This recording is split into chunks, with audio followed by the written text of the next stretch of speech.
Hello, and welcome to today's episode of The Daily Blend. I am your host, AC, and we are joined in studio today by Robert Ricketts, the owner of ITCOMO. How are you, Robert? Hey, good morning. Doing well, thank you. Good to see you again. Yes. All right, so we are making it around to the end of the year, Robert. Last show of the year. Last show of the year. And today you're going to talk to us about some kind of legacy kinds of things, right? That's right. Mm-hmm. So we're gonna talk about how to kind of fill people in on your life and all the important stuff when you're no longer around to do it in person. Mm-hmm. And that's a really important thing. I know people don't like to talk about it, but it is important. Right. Mm-hmm. And we're talking about pass-along books. That's right. So pass-along book is a living document that can really cover a lot of different things about your life and your journey through life. But what I'm going to focus on is really more the nerdy half of that. Things like passwords, websites that you have accounts on, and also maybe financial things that your survivors need to know. So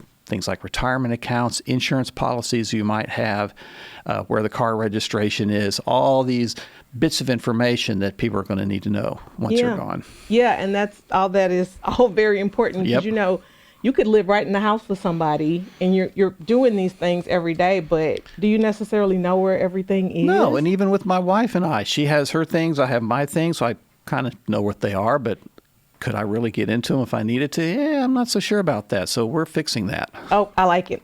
So how do you make a pass-along book? Well, it could be as simple as just a regular notebook, but it's probably better if you do this using a word processor. Mm-hmm. That way you can make changes very easily and then always print that latest copy and have it where other folks in your home know where that is. Yeah. And then that printed copy will then contain some of the introductory information that you would need to take that first step into the rabbit hole.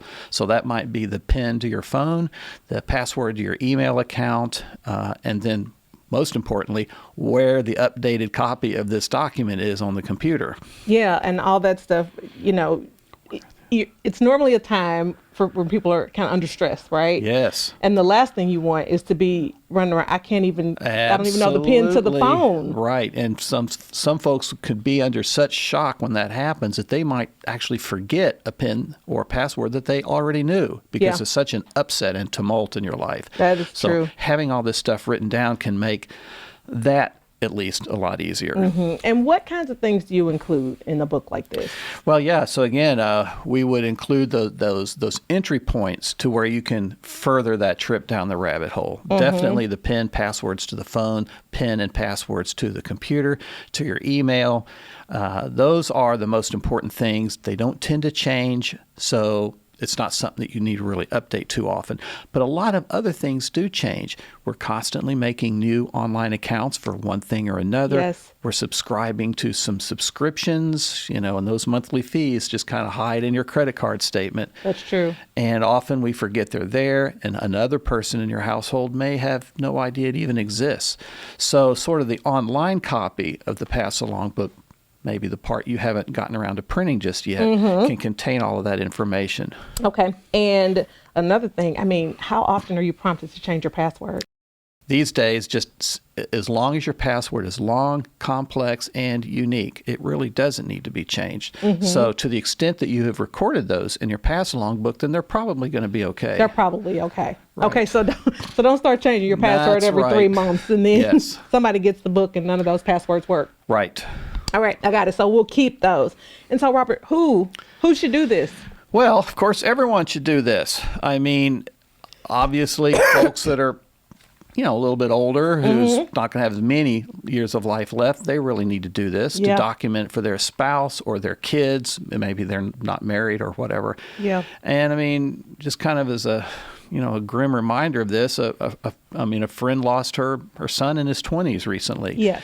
And she had to call me to get help with kind of breaking into his accounts. And I was able to help her some, and eventually we were able to piece it together. She was able to find some scattered documentation and spoke to his girlfriend. Anyway, they managed to get in, but imagine all that pain to get this, the data for online accounts, brokerage accounts, email, et cetera, could have been alleviated if there was a pass-along book. Yeah, that's very true. And I guess, Robert, I didn't think about it from your perspective. As the tech guy, you get calls Yeah, To say, right. I cannot get into Yes. this computer or this phone. Sometimes I can get in, oftentimes I can't, because Really? the security on these systems are so much tighter than they used to be. 20 years ago, yeah, I could get into pretty much anything, but not anymore. So that's even more reason Right. then that we need something like this. And it seems like it would be, for people who are listening and watching, like, start now. Right. Start now, because it's easier to document things as you're going along as Right. opposed to trying to look back and remember. Exactly. So I'll have a kind of a recap of what we're discussing on my website, just ITCOMO.com. When the page loads, just click on articles near the top and you'll see a link to how to create a pass along book, what to put in there to make life simpler for, your survivors. Yeah, all that is very smart. And so now I'm like, okay, here's another thing. Every time you come, I learn something new that I need to go and implement. Right. Not just say, oh, that sounds really good, and then never do it. But no, this is really good. I mean, when you have people, survivors that will be left behind when you are no longer here, Right. there are definitely some things that they will need to access and know, and even just, hearing your thought, putting your things on paper or in a word processor, Right. where people can read that could That's be right. somewhat of a comfort as well. Exactly. And there's pieces of information that you might not know you needed until 8 months later. I mean, who knows? Yeah. So record all of that stuff, have a printed copy, make sure your loved ones know where it is, and then that is the gateway to, Yes. to being able to figure out what to do. Yes, Right. well, this is all very good advice. I hope everybody takes it. Mm-hmm. We can make these things that are not easy a little bit less stressful Right. for our families Exactly. and the people who love us. Exactly. Well, thank you for this reminder. Yep. I needed it, so I imagine there are other people who needed it as well. Well, this might be new to a lot of folks too. Yeah, for sure. I imagine it is. Well, Robert, let's all get out there and start creating our pass along books. Absolutely. Thank you. We are always happy to see you here. And when we see you again, it'll be 2025. 2025. I almost said 6. Ugh. Not yet. Yep.